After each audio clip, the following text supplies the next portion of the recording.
May kapangyarihan ng pamahalaan na limitahan at itataas o ibababang presyo ng mga produktong petrolyo ayon sa Department of Energy. Yan ay habang umiiral ang Executive Order No. 110 na nagdeklara ng State of National Energy Emergency. May report si J.M. Thompson.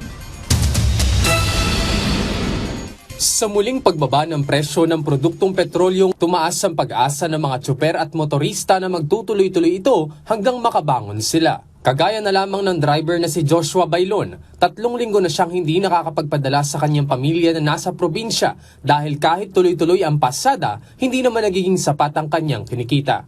Kaya naman dahil sa magkasunod na linggong malaking rollback sa diesel, malaking tulong anya ito para makapagpadala muli at makatulong sa kanyang pamilya. Malaking tulong sa amin yun, malaking discount. Bakit po?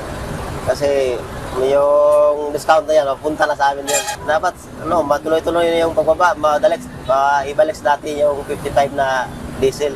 Hindi rin nalalayo ang sentimiento ng MC taxi rider na si Michael Foronda dahil bukod sa makatutulong sa kanyang pamilya ang sunod-sunod na rollback, tulong na rin anya ito sa mga pasahero. Sana magtuloy-tuloy kasi malaking tulong sa mga mototaxi rider, sa mga community, sa mga taxi, sa mga jeep, lalo na sa jeep rider.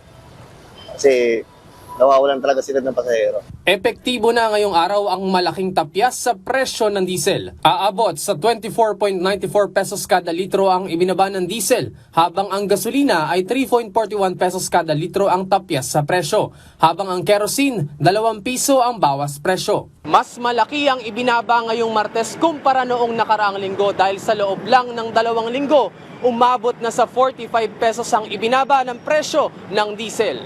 Pinaiigting naman ng pamahalaan ang pagpapatupad ng bawas presyo sa mga gasolinahan kasabay ng 10 pisong diskwento kada litro para sa mga public utility vehicle drivers sa loob ng Metro Manila. Ipatupad ninyo ang rollback ng buo, tama at walang pagkaantala. Ibigay ninyo sa taong bayan ang dapat naman na nasa kanila. At para sa ating mga kababayan, bukas ang ating tanggapan at ang Department of Energy para sa inyong mga reklamo. Kung may paglabag, ipaalam po ninyo sa amin. Kikilos kami kagad. Samantala, dahil sa sunod-sunod na rollback, nilinaw ni Energy Secretary Sharon Garin ang patakaran pagdating sa presyo ng langis na kailangan sundin ng mga gasolinahan sa ilalim ng Executive Order No. 110. May limit na tayo, may minimum na tayo sa rollback. Pag rollback siya, dapat 24.95 yan. Dapat yung rollback would be equal or more than the 24.94.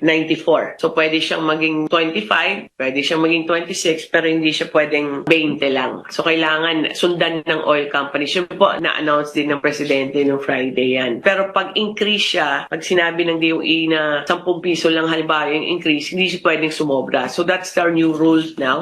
Binigyan din ni Energy Secretary Sharon Garin na puspusan ang ginagawa ng pamahalaan para matulungan ng ating mga kababayan.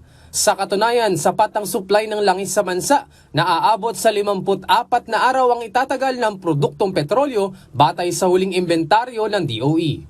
Nakaantabay rin na ang ahensya sa presyo ng langis na konektado sa presyo sa international market at linggo-linggong nakaabang para sa inaasahang rollback. Ang dami pong pwede nating iambag po, no, na solusyon po sa bansa natin. This is not a problem caused by any Filipino. This is a problem caused by the war in the Middle East. But we can go through this, no, together. Sama-sama po, tumutulong pa.